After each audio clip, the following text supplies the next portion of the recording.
think it was last week, when I was at the Larson Motorsports open house, one of the team members, was helping me load the jet cart in the back of the truck. He's like, "Hey, check this thing out," and he pulls his phone out and he shows me a listing on Facebook Marketplace, and it is another jet-powered go-kart. So just kind of out of curiosity, I found the listing myself, and I ended up reaching out to the owner. I was like, "Hey, this is really cool. I also have a jet-powered go-kart. It'd be really cool to add this to the collection." And right off the bat, he's like, "Hey, make me an offer." So the idea being is that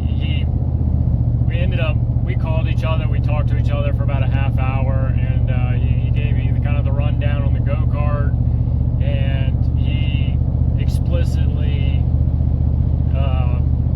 made it known that he would prefer to sell the go-kart to somebody like myself who would continue developing and work on the go-kart. Don't strip the engine off of it, put the engine on something else and whatnot, and so the problem was the asking price was a bit out of my range, but we got talking about it, and come to find out, he wants to sell the go-kart because he wants to buy an airplane, and he's selling his old airplane. He's just using the go-kart as kind of the creamy filler to make up the difference. I was like, okay. So I mulled it over for another day, and weighing the pros and cons. The pros being, this thing has a legit jet engine on it. It's a more or less a starter motor for an A7. What do they call that? It's not an intruder. I forget the name of it now. I have to look that back up again. It's an old bomber, and they use that motor to spool up the main engine. So it's like an APU. So we agreed on a price, and now I am nearly 600 miles from home. It's pretty out here though, but we're gonna meet up, take a look at this thing. Maybe he'll fire it up. That'd be cool. I've already seen videos of this thing fire up a couple of times, and I'll take his word for it. It's way more reliable than my go-kart. So people are gonna ask, well, what are you gonna do with the other go-kart? So I've decided to go ahead and part ways with the old go-kart. It does have some sentimental value because I've spent a lot of time and effort and money into fixing it up and getting it running. But that was really my original goal with that go-kart, was to see if I could get that thing running again, and I've more than exceeded that expectation.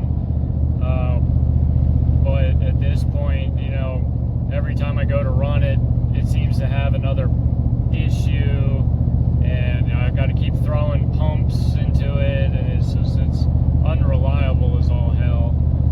It's more or less just a showpiece. Take it to the car shows to show it off, but the planets have to align, and I have to win a scratch-off ticket in order to get that thing fired up every time. Now, this go-kart has already been proven to reach speeds of 110 miles an hour. And he's done this on a runway.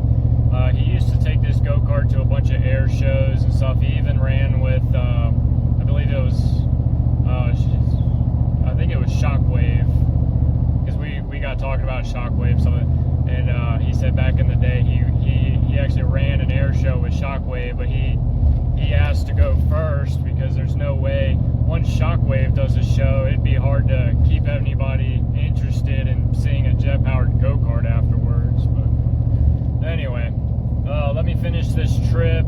You know, time is good. I do need to top off the fuel tank in the old battle wagon. But let me finish this trip. I'll get there and I'll continue this video once we get there. All right, Mike, the first thing you want to do is you want to turn on the fuel over here. Because if you try to start it and it won't start, it's because you forgot to turn the fuel on, all right, or it's empty. First thing you want to do is to come over here and start off and just turn the run start switch on, okay, up here. Yep.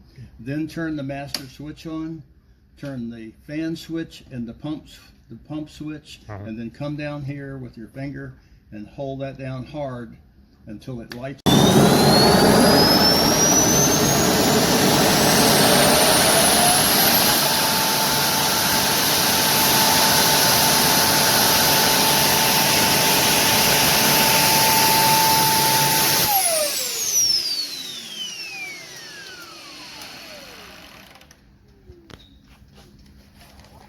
And that's it.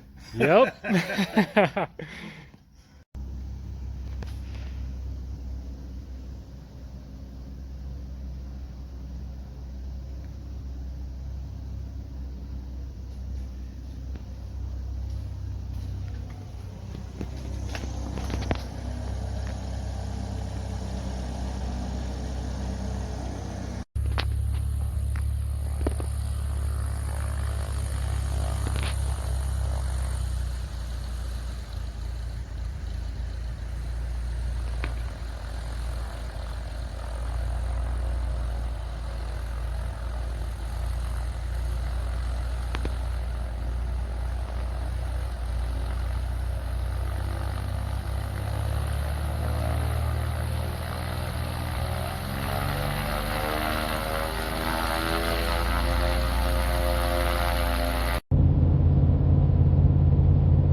So after driving for 20 hours all the way to just about Birmingham, Alabama, and back to Melbourne, Florida, finally got this go-kart. And you see it was well done.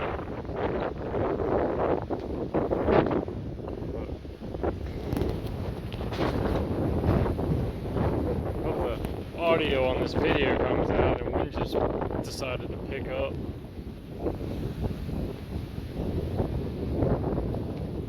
This one makes my other go-kart look like a Ford Probe.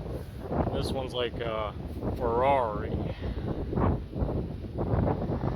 So it does need a little bit of work. I was informed that I do need to bleed the brakes. I'm gonna have to research how to do this.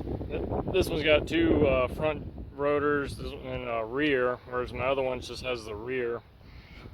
And I'm tickled pink right now. I cannot believe I was able to get this.